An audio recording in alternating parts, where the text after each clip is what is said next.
మంత్రివర్గ పునర్వ్యవస్థీకరణ తర్వాత పార్టీలో నెలకొన్న పరిస్థితులు కొందరి పట్ల సానుభూతిని, మరికొందరిపై ఆగ్రహాన్ని వ్యక్తమయ్యేలా చేశాయి. చంద్రబాబు సుదీర్ఘ కసరత్తు చేసి ఎన్నికల మంత్రివర్గంగా ఉత్తమ జట్టునే ఎంపిక చేశారు. మంత్రుల సంఖ్య 26కు మించకూడదు కాబట్టి అర్హతలున్నా కొందరికి అవకాశం కల్పించలేకపోయారు. దీనిపై అలిగిన కొందరిని సీఎం సర్ది చెప్పగా మరికొందరిపై ఆగ్రహం వ్యక్తం చేశారు.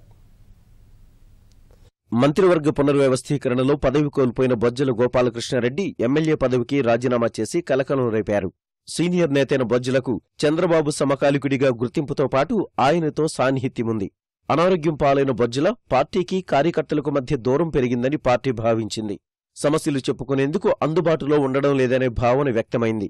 సొంత జిల్లాలో పార్టీ బలహీనపడే స్థితి రాకూడదనే బొజ్జలపై వేటు వేశారని తెలుస్తోంది. ఏ పరిస్థితుల్లో ఈ నిర్ణయం తీసుకున్నారో బొజ్జలకు వివరించిన చంద్రబాబు బొజ్జల కుమారుడి రాజకీయ భవిష్యత్తుకు భరోసా ఇచ్చారు.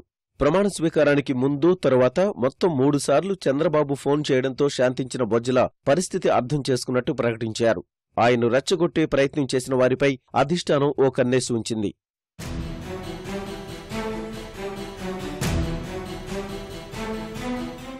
మంత్రివర్గంలో చోటు లభించిన ధూళిపాళ్ల నరేంద్రపై సానుభూతి పెరిగింది. ప్రతిపక్షంలో ఉన్న 10 ఏళ్ల కాలంలో పార్టీకి నరేంద్ర ఎంతో సేవ చేసిన సంగతి అంతా గుర్తు చేసుకున్నారు.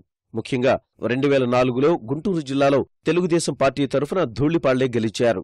ఆ సమయంలో మంత్రిగా ఉన్న కన్నా లక్ష్మీనారాయణ పెట్టిన ఇబ్బందులు తట్టుకుని పోరాడిన విషయాన్ని జ్ఞప్తికి తెచ్చుకున్నారు. ఇంత చేసినా మంత్రి పదవి రాలేదని, పార్టీకి రాజీనామా చేయాలని ఆయనపై అనుచరులు ఒత్తిడి తెచ్చారు.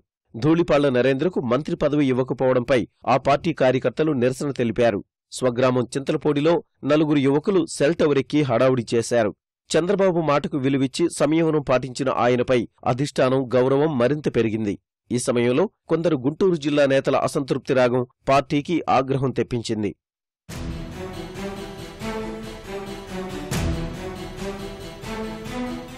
పశ్చిమ గోదావరి జిల్లాలో చింతమనేని ప్రభాకర్ వ్యవహరించిన తీరుపై భిన్నాభిప్రాయాలు వ్యక్తమయ్యాయి. ఆ జిల్లాలో చింతమనేని సామాజిక వర్గానికి అంత ప్రాబల్యం లేదనే విషయాన్ని అర్థం చేసుకోవాలన్న వాదన వినిపించింది. కిరణ్ కుమార్ రెడ్డి ముఖ్యమంత్రిగా ఉన్న హయాంలో మంత్రిగా ఉన్న పితాని తెదేపా నేతలపై కేసులు పెట్టించారంటున్న నేతలు ఆయనకు మంత్రి పదవి ఇవ్వడాన్ని జీర్ణించుకోలేకపోతున్నారు. తూర్పుగోదావరి జిల్లాలో మరో సీనియర్ నేత గోరంట్ల బుచ్చి చౌదరికి సామాజిక సమీకరణాల దృష్ట్యా చోటు కల్పించకపోవడంపై సానుభూతి వ్యక్తమైంది. గోరంట్ల పట్ల పార్టీకి వ్యతిరేకత లేకపోయినా పరిస్థితుల దృష్ట్యా చంద్రబాబు ఆ నిర్ణయం తీసుకోవాల్సి వచ్చిందన్న భావన వ్యక్తమైంది.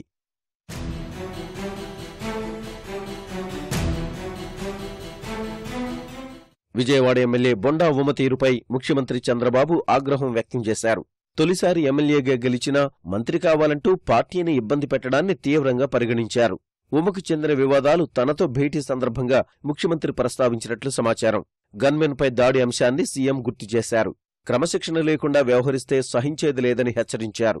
పార్టీకి విధేయతతో ఉంటేనే పదవులు వెతుక్కుంటూ వస్తాయని, అందరి చిట్టాలు తన వద్ద ఉన్నాయని చంద్రబాబు స్పష్టం చేశారు. కాపులకు తెదేపా ఇచ్చినన్ని పదవులు ఏ పార్టీ ఇవ్వలేదని ముఖ్యమంత్రి చెప్పారు.